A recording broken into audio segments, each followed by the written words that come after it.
En este video vamos a exponer el equilibrio internacional derivado del intercambio comercial.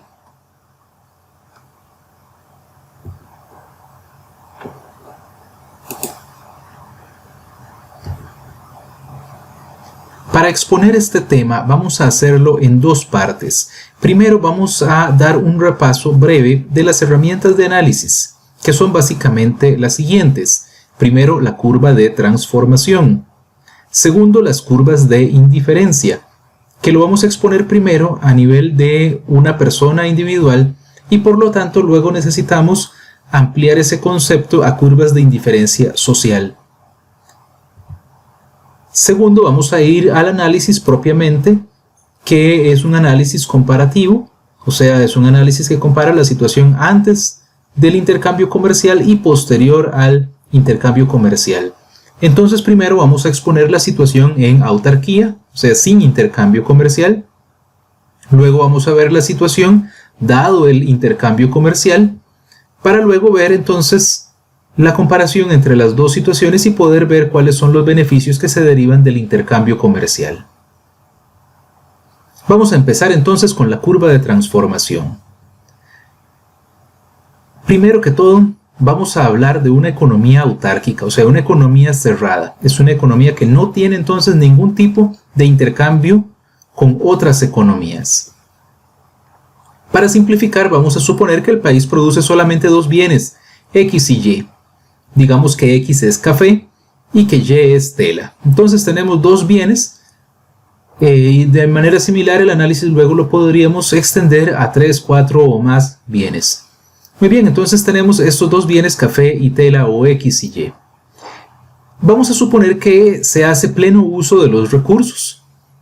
La tierra que se requiere para sembrar el café, la mano de obra que se requiere para recolectar el café, para producir la tierra, para producir la tela también, el capital que se requiere entonces para la producción de ambos bienes, son recursos que están plenamente empleados. Entonces digamos que tenemos este punto, ahí se está produciendo una cierta cantidad de café, digamos 300 quintales de café por unidad de tiempo, supongamos que es por día, y tenemos 100 metros cuadrados de tela, también por la misma unidad de tiempo, digamos por día. Muy bien, entonces tenemos esta producción que se logra de estos dos bienes haciendo el uso más eficiente posible de los recursos plenamente empleados. Ahora, ¿qué pasa si esta economía quiere producir más café? Quiere producir 500 unidades de café. Dado que está empleando plenamente sus recursos, el único modo de producir más de un bien es reducir la producción del otro. Tendrá necesariamente que reducir un poco de su producción de tela. Entonces su producción de tela, que era de 100 unidades, tiene que disminuir. Algunos recursos deben trasladarse de la producción de tela a la producción de café para que pueda aumentar la producción de café. Eso se da porque estamos en pleno empleo. Entonces, la producción de tela disminuye, digamos, a 80 unidades. Entonces ya ahora estamos en este otro punto en el cual producimos 500 quintales de café y 80 metros cuadrados de tela. Aquí hay lo que llamamos un costo de oportunidad. Cuando se pasa de un punto a otro, hay un sacrificio. En este caso, hay un sacrificio en la cantidad de tela. Se sacrifican 20 unidades de tela. Se obtienen a cambio 200 unidades de café. Así es que este sacrificio equivale a 0.10. ¿Qué pasa si la economía quiere producir todavía más café? Bueno, tiene que seguir disminuyendo su producción de tela. Entonces su producción de café, digamos ahora aumenta más bien a 700 unidades. Su producción de tela disminuye por ejemplo a 30. Entonces ahora podemos calcular otra vez el costo de oportunidad con respecto al punto anterior.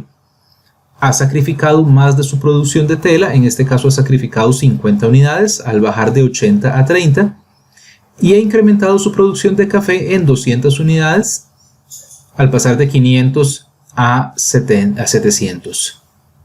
Por lo tanto, entonces 50 entre 200, eso nos da 0.25. Muy bien.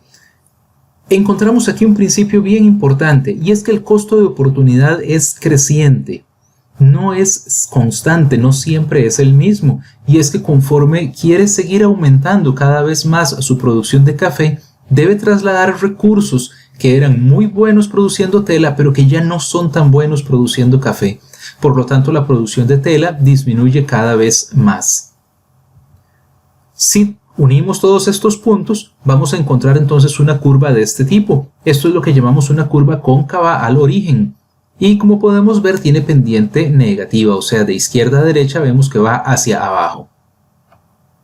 Así es entonces la curva de transformación. Representa las cantidades máximas de X y Y, de estos dos bienes, café y tela, que esta economía puede producir haciendo pleno uso de sus recursos por unidad de tiempo. Habíamos dicho que estas eran cifras por día.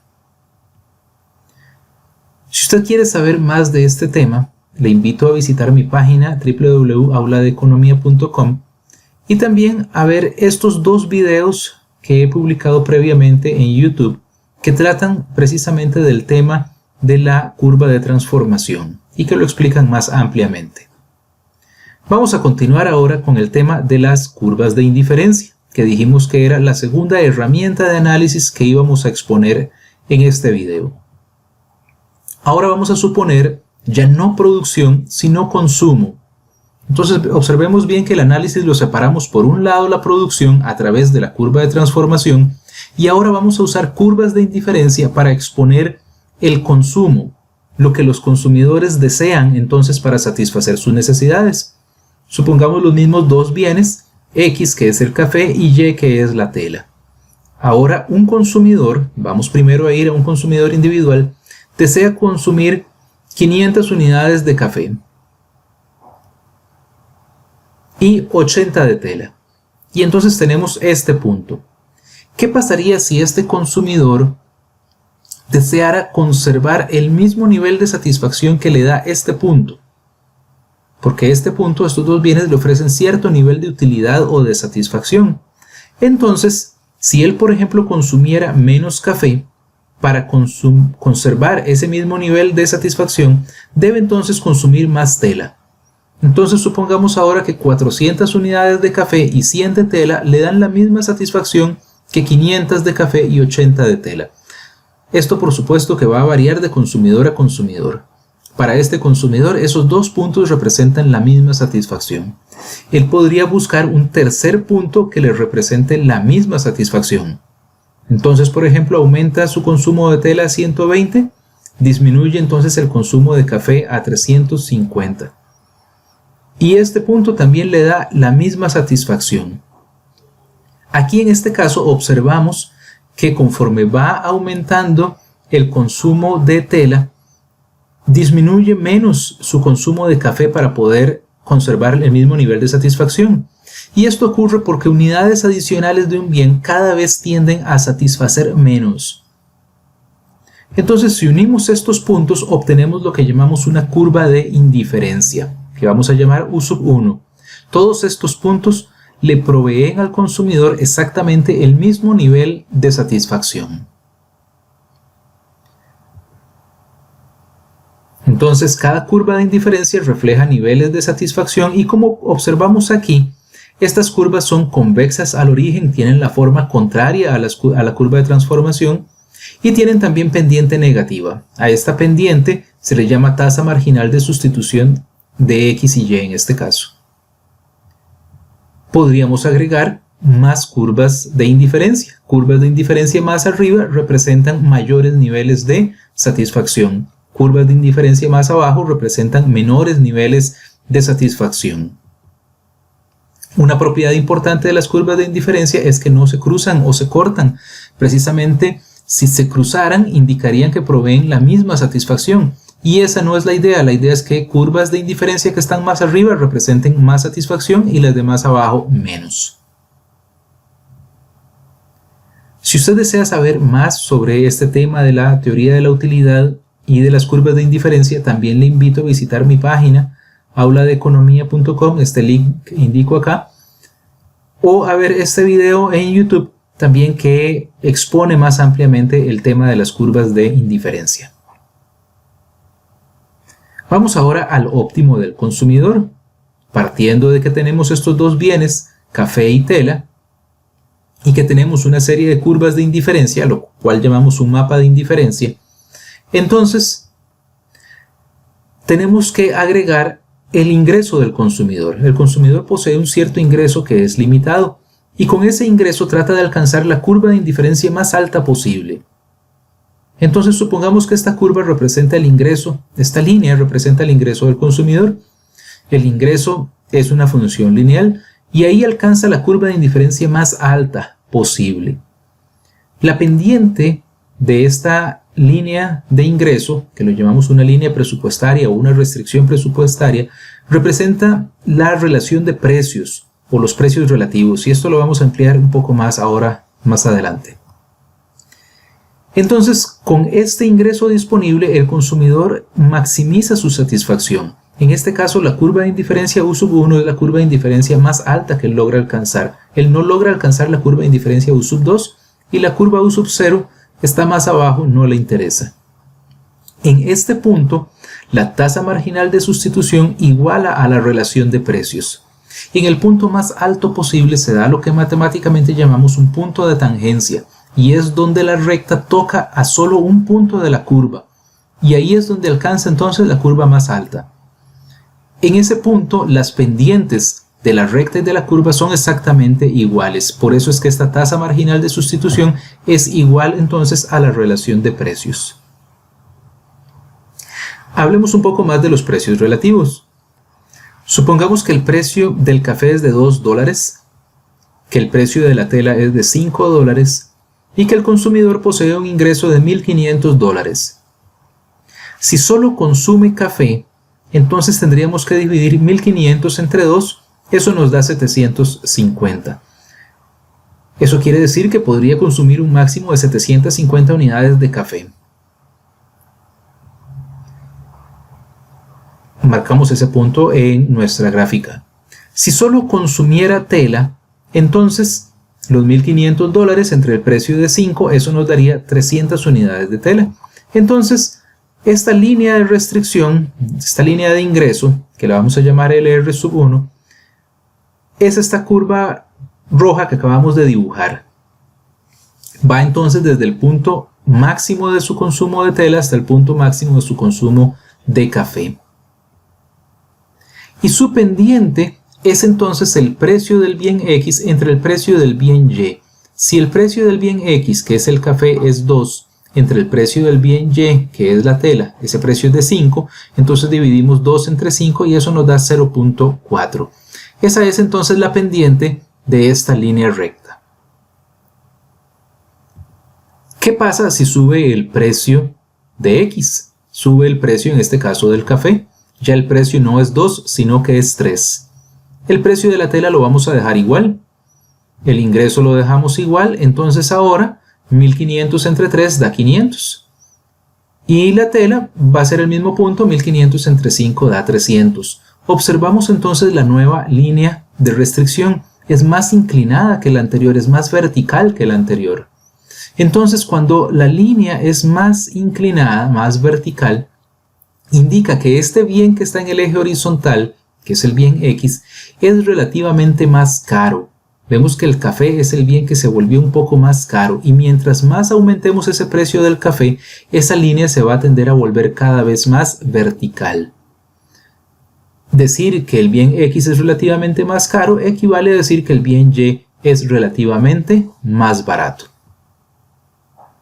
Si calculamos la pendiente, vemos que la pendiente entonces es el precio de X entre el precio de Y, o sea 3 sobre 5, ahora tiene una pendiente mayor que es 0.6. Ese es entonces el precio relativo de X por Y. ¿Qué pasaría si el precio de X bajara?